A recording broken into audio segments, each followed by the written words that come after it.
Magandang araw mga boss. Araw ngayon ng Huwebes, alas 7:30 ng umaga. Andito tayo sa may picnic group dito ngayon sa may Tagaytay. Update tayo kung ano yung mga bago nating makikita rito. Kaya tara mga boss, samahan nyo ako. Ito yung ano ngayon, yung bagong ano nila rito. Ang entrance fee rito ngayon ay 75 pesos. Ang car 50 pesos, ayan. Ayan yung mga bayad ngayon mga boss. Dito sa may picnic group yan mismo. Parang tumaas yata pero okay lang. Update lang tayo rito kasi ang pupuntahan natin talaga rito yung paupahan. Ito, nandito tayo sa may harapan ng picnic room. At kung gusto naman nating wag na magdala ng baon, pwede rin dahil dito may kainan oh, yan oh. Kainan kasi yan eh oh. Yan, may kainan diyan. Mura lang diyan mga boss. Yan. Mura lang diyan. Dito yan mismo sa harap ng ano ng picnic room. Yan, may restaurant. Kung gusto nyo naman turo-turo, dito sa kabila, turo-turo yan. Yan. Turo-turo yan, mga boss. Mas mura dito, banda, mas mura. O yan, dito medyo may class dito. Yan, yan, yan. O, diretso tayo, mga boss. Ang pupuntahan natin yung paupahan na madalas tinatanong sa akin ng mga nagko-comment kung saan daw banda. O, to, nandito tayo sa may harapan ng picnic room. Ayan mga boss, Tierra Maria Pilgrims. Ito yung kahabaan nito, yan. Dadaanan naman ito nung pag tayo nando sa may ano, Olivares, dumadaan ng mga jeep dito, mga boss.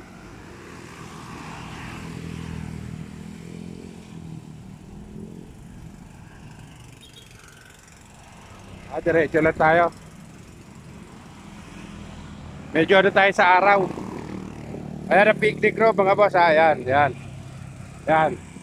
Yung paupahan na sinasabi ko sa inyo dito, lakad-lakad pa tayo basta rito. Medyo ano tayo sa araw eh. Harap tayo sa araw.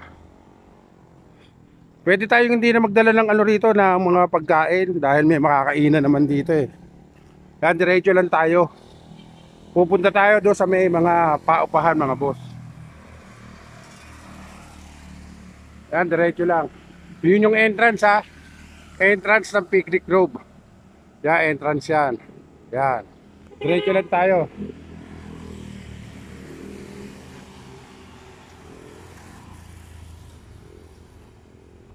At may 7-Eleven din dito oh. Ayan oh. Ayan, may 7-Eleven oh. Ayan, 7-Eleven yan oh. Yan, dire-diretso pa tayo mga boss. Ito 7-Eleven. Diretso lang tayo. At dito, nagpas tayo dito sa kalye na to, unang kalye. Unang street. Tapos, ito may police station dito, ayan. Nagpas pa rin tayo mga boss.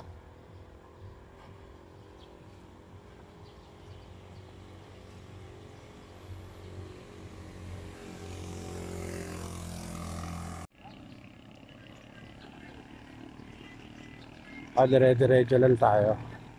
Ito yung barangay ng pamahalaang bayan ng Sungay East. Ito palatandaan. Oh. Yan, Sungay East. Tapos may tindahan dito. Kainan to eh. At ito yung exit. Yung exit ng ano. Exit yan. Exit ng picnic grove. Yan o.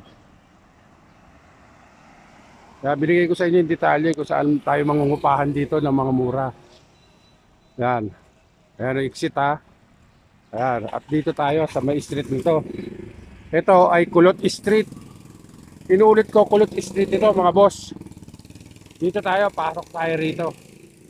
Dito sa Kulot Street ha, pasok tayo rito. Yan. Yan, lahat yan, paupahan niya. Yan, paupahan yan. Medyo magaganda yung dito, medyo mahal dito.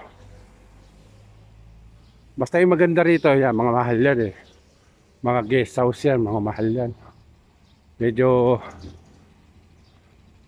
kung pangmasa lang, patuturo ko sa inyo yung mga pangmasa. Uy, ah, yan.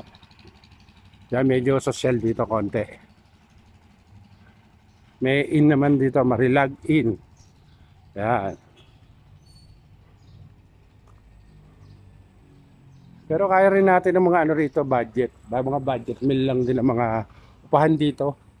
Mamaya sasabihin ko sa inyo kung mga magkano yung upahan natin dito. Ay, may in din dito. Oh. Ayan. Ayan, oh.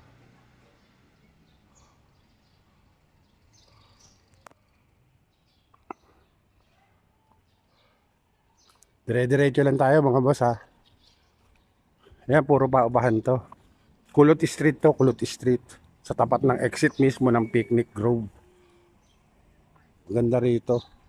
At dito yung mga mura na. Banda rito sa gitna.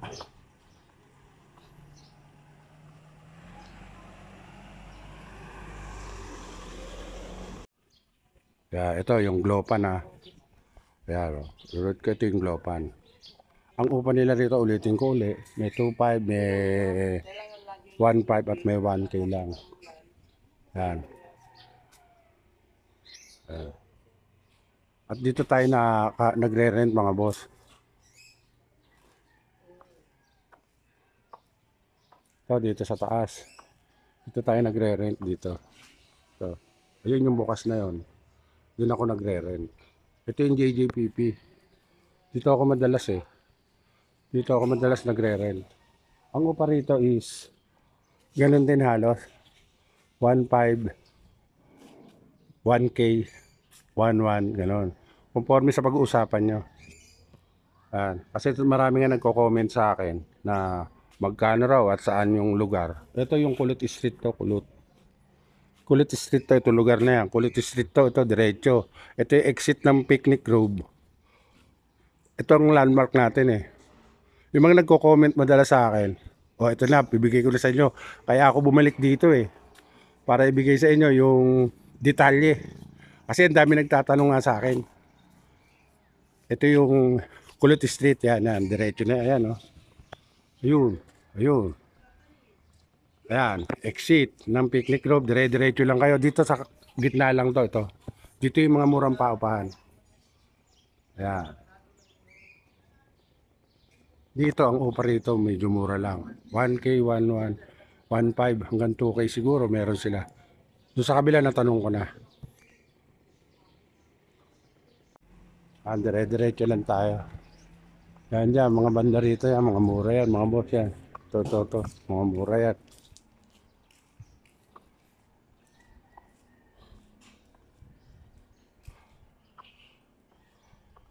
Medyo maganda rin ang presyo siguro dito. Hindi pa ako nakakatira rito mga boss eh.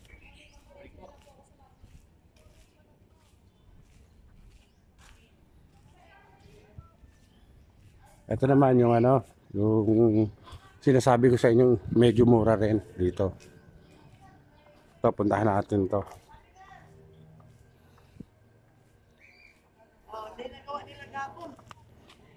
Ito yung Glopa, no? Ayan dyan na rin yung cellphone number nila mga boss. Ayan.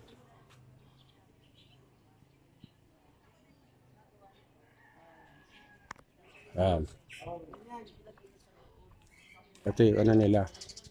Ito yung ano nila. Ang upa rito is, pag mga 5 kayo, 2 bedroom. Mga 5 or 6. Medyo malaki na yon, 2.5 yun. Ngayon, kung 3 o 2 lang, kung, sa ordinary, pwede na 1K doon. Yung aircon, pag-uusapan na lang kung magkano. Ngayon, kung magdadagdag kayo ng mga kama or yung mga bed, plus 100 yan. Ito yung ano, Glopan, no? Ayun yung Glopan. Yan. Ayun yung cellphone number, ha. Yan. At may tindahan din sila dito. Ito.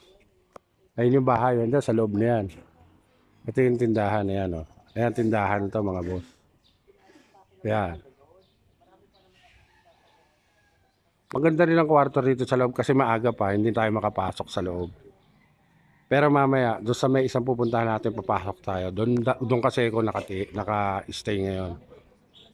O, ito, tinuro ko lang sa inyo yung mga mura. Ito, mura rito. Itong room na to. May 1,000, 1,525.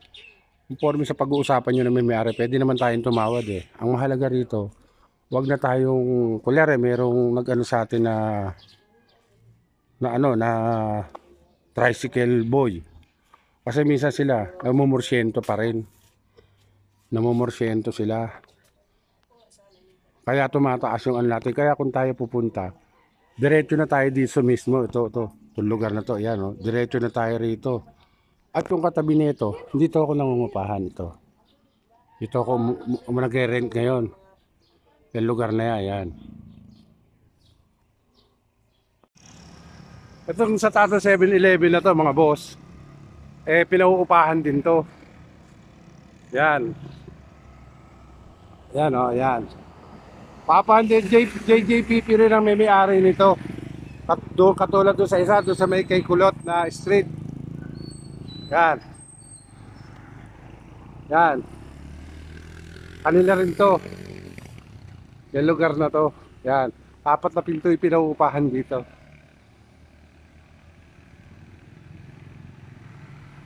Yan.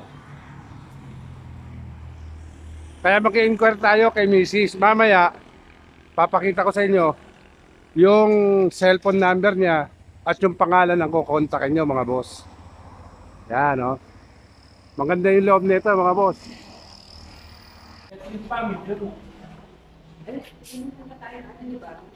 So boss, mga boss, ito yung family room oh. Mga ilan tao boss yung kasya rito? 5, 6. Yung upa, mga magkano kaya ano rito? 2.5 oh. Pero pagka subscriber mo, may bawas. Pag subscriber ko. Oh, yun. Oo. Ganda no. Pag subscriber ko, may bawas. Kausapin niya na si boss oh.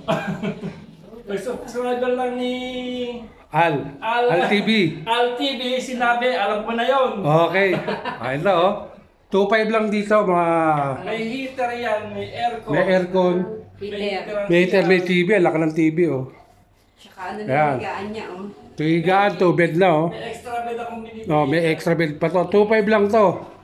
At may sarili tayo CR oh. Ito CR natin. Yan, malinis na malinis oh. Sarap dito mga boss. 2.5 to ha? Oo. 2.5. Dito naman tayo sa kabila. Pang-family nga pala to, pang-family. Ano?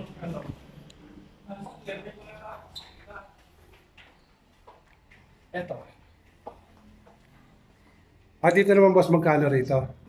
1.5. O ito, 1.5 naman. Pero subscriber mo nga, may bawas. Basta pag-uusapan. Okay. Oo. Basta pag sinabing Al TV, Al TV, alam na. alam na this. Ito ha, oh. 1.5 lang ang luwag mo.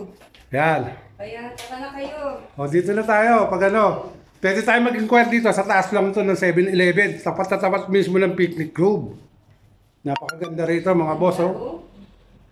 Oh, ito 1.5 lang ta ha. Pag subscriber ko, sabihin niyo lang yung pangalan ko. Al TV, Al TV, alam na. meron kayong discount.